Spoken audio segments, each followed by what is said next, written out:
जय श्री गोरख। प्रिय श्रोताओं, आप सुन रहे हैं स्कंद पुराण का भाग 16 तथा माहेश्वर खंड का भाग 15। पिछले भाग में आपने सुना कि देव गुरु बृहस्पति ने इंद्र आदि देवताओं को भगवान शिव को प्रसन्न करने के लिए उपाय बताया। इससे आगे आप इस भाग 16 में सुने। सबसे पहले प्रिय श्रोताओं, मैं आपको बता रहा हूँ कि अगर आपके घर में शिवलिंग की पूजा होती है तो किसी भी प्रदोष व्रत में शिवलिंग को एक परात में रखकर और वहाँ पूजा की सभी सामग्री अपने पास रखकर पूजा शुरू करें। सबसे पहले बोले कि ये गाय के दूध में निवास करने वाले देवेश्वर परमेश्वर है भगवान भोलेनाथ, मैं आज आपको इस गाय के दूध से स्नान करा रहा हूँ, कृपा से आप स्वीकार करें। उसके पश्चात बोले, महादेव जी, मैं दही से गाय के दूध से बनी हुई दही से आपको स्नान करवा रहा हूँ, मेरे द्वारा समर्पित यह दधी स्नान आप स्वीकार करें तथा आज मुझ पर निश्चय ही अत्यंत प्रसन्न हो। इसके पश्चात बोले कि हे देव, मैं गाय के बने दूध से बने हुए घी से आपको स्नान करा रहा हूँ, मेरे द्वारा आपकी प्रसन्नता के लिए श्रद्धापूर्वक समर्पित यह घृत स्नान आप अंगीकार करें।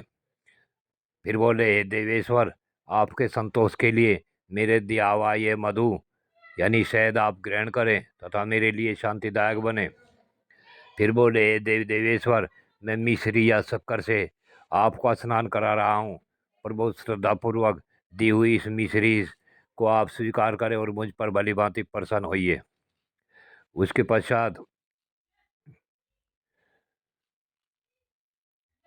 स्नान कराने के पश्चात आगे बोले, हे उमा बल्लभ प्रभु, आप इस अर्थ द्वारा पूजन करने योग्य हैं, भगवान शंकर मेरे दिए इस अर्थ को आप ग्रहण करें और मुझ पर प्रसन्न हो। इस दूध से उन्हें अर्थ प्रदान गंगा जल से उन्हें अर्थ प्रदान करे। उसके बाद बोले, हे देवेश, मेरे द्वारा आपको समर्पित गंध पुष्प युक्त यह पाद यानी पाँव पखाड़ने के लिए जो जल है, आप इसे ग्रहण करें तथा प्रसन्न होकर मेरे लिए वरदायक बने। उसके पश्चात बोले, हे प्रभु, मैंने आपके संतोष के लिए कुछ निर्मित आसन समर्पित किया है, हे देवेश्वर, आप मेरे लिए सदा वरदायक बने रहें। फिर बोले, ये प्रभु विश्वेश्वर, मैंने आपको यह आचमनार्थ जल समर्पित किया है, परमेश्वर, आप इसे ग्रहण करें और आज मुझ पर प्रसन्न हो। उसके बाद बोले, हे प्रभु, हे सदाशिव, यह स्वर्ण रंग का पीत, यह जो पवित्र मैंने आपकी सेवा में प्रस्तुत किया है, यह ब्रह्म ग्रंथि से युक्त है तथा ब्रह्म कर्म में लगाने वाला है, इसलिए आप इसे ग्रहण करें। फिर बोले कि हे महादेव जी, मैंने ये चादर सहित परम सुंदर वस्त्र आपको भेंट किया है, आप इसे ग्रहण करें और मुझे आयु प्रदान करें। उसके बाद बोले कि हे प्रभु, हे भोलेनाथ, हे देवेश्वर शंभो, मैंने आपको बड़ी भक्ति से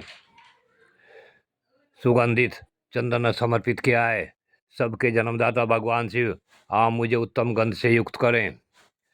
फिर बोले कि हे परमेश्वर, सब प्रकार की औषधियों से संपन्न तथा बहुत ही विशिष्ट बनी हुई यह धूप आपकी सेवा में समर्पित है, मेरी शांति के लिए आप इसे ग्रहण करें। आगे बोले, हे शंभो, मैंने गाय के घी से जला हुआ यह उत्तम दीपक आपकी सेवा में प्रस्तुत किया है, हे देवेश्वर, आप इसे ग्रहण करें और मेरे लिए ज्ञानदाता बने। फिर बोले कि हे परमेश्वर, मेरी दी हुई यह दीप माला आप ग्रहण करें तथा इस आरती उतारने से संतुष्ट होकर आप मुझे तेज प्रदान करें। इसी प्रकार फल, दीप आदि तथा नैवेद्य और तांबूल आदि सामग्री अकर्म से चढ़ाकर विविध पुरुष भगवान शिव की पूजा करे तथा रात्रि में बलपूर्वक जागरण करे, यत्नपूर्वक जागता रहे। अपने घर में या देवालय में चांदवा तनाकर अद्भुत सामग्रियों से सजा हुआ एक मंडप बनाए, उसमें गीत वाद और नृत्य के द्वारा भगवान सदाशिव की पूजा करे। इंद्र प्रदोष व्रत के उद्यापन की यही विधि है। विविध पुरुष को चाहिए कि यह अपने संपूर्ण कार्यों की सिद्धि के लिए इसी प्रकार से सब कुछ करे। प्रिय श्रोताओं, यह तो भगवान बृहस्पति जी ने इंद्र आदि देवताओं को बताया था, परंतु मैं यह आप सबकी भलाई के लिए, आप भी भगवान शिव को सदा प्रसन्न रखने के लिए इस कार्य को नियमित कर सकते हैं। जय शिव को रक्षा। आगे की कथा अगले भाग में।